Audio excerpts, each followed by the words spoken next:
You've just ruined the punchline to my Japanese golfer joke. That's right.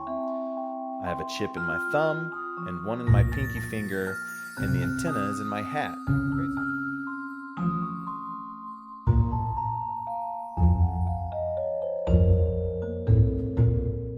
Welcome back, witches, wizards, and muggles to Squibscorner. I am Jeremiah. And I'm Andrew.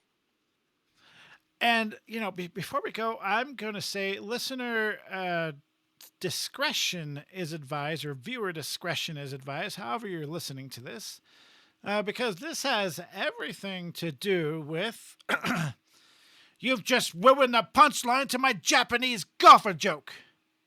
That's right. The infamous Japanese golfer joke. What is it? What is he talking about down there with this scripted out party that they got going on? Well, we think we might know. So if you're not prepared for I guess we'll call it a dirty joke, then Yeah. just go ahead and skip this. You don't need to listen to it. It Yeah. really doesn't add anything, doesn't take Yeah. away. You're not going to miss out on anything, but Yeah, if you've ever wondered what the joke was, yeah, it's an we, it's yeah. we got you. Yeah. We got you. Okay, there's two possible ones. And I'll start off with the one that I don't think it is. Okay. So, All right, let's go. an American, a German, and a Japanese man are golfing one day.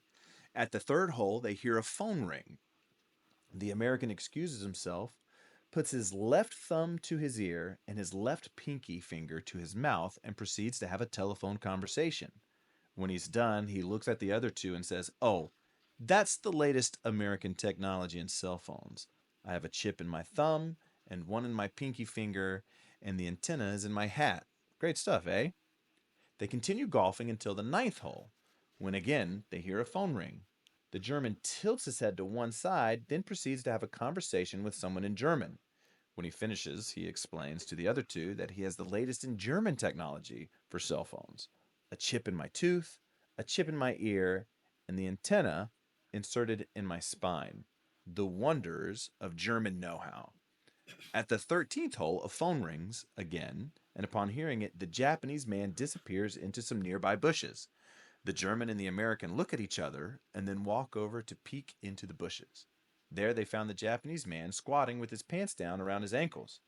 "What on earth are you doing?" asked the American. The Japanese fellow looked up and without a pause said, "Oh, I'm waiting for a fax." Okay. That's one Japanese golfer joke, which I don't think is the one.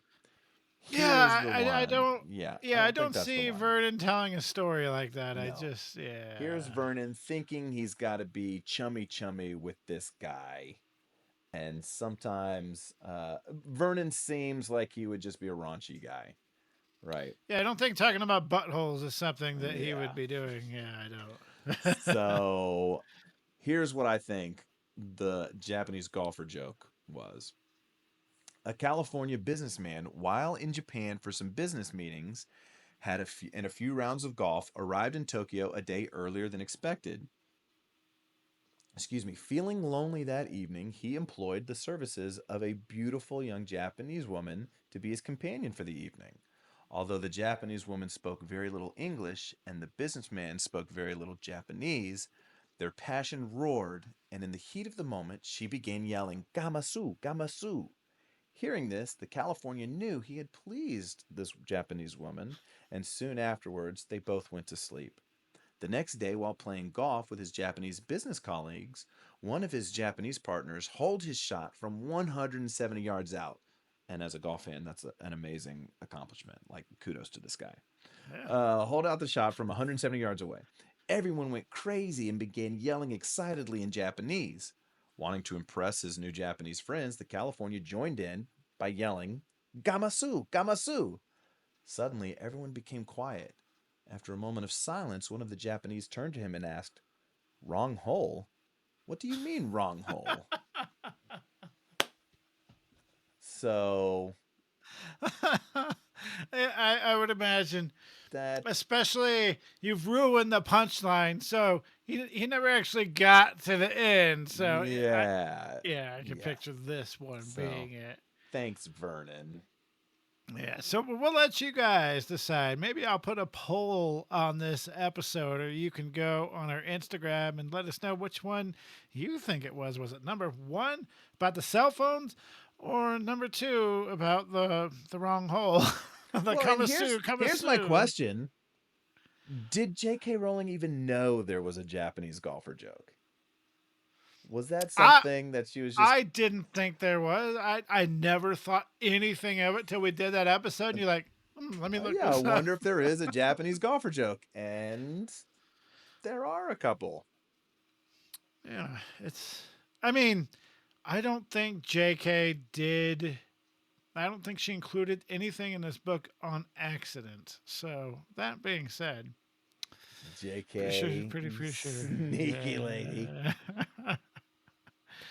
Well, that's it for this episode, everybody. Thank you for joining us. Don't forget to like, follow, and subscribe wherever you're listening.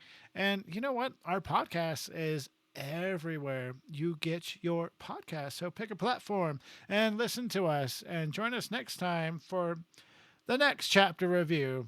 Kamasu, Kamasu! Squibscorner is hosted by Jeremiah Lobo and co-host by Andrew Beecham. We would love to hear from you, so drop us a rate and review to inquire about being a guest, and for questions, comments, or to just give us your Harry Potter story. Email us at squibscorner@gmail.com. To watch Harry Potter merch unboxings, follow my YouTube, Accio Potter Guy. Lastly, you can leave us a voice memo, and don't forget to follow us on Instagram at Squibscorner.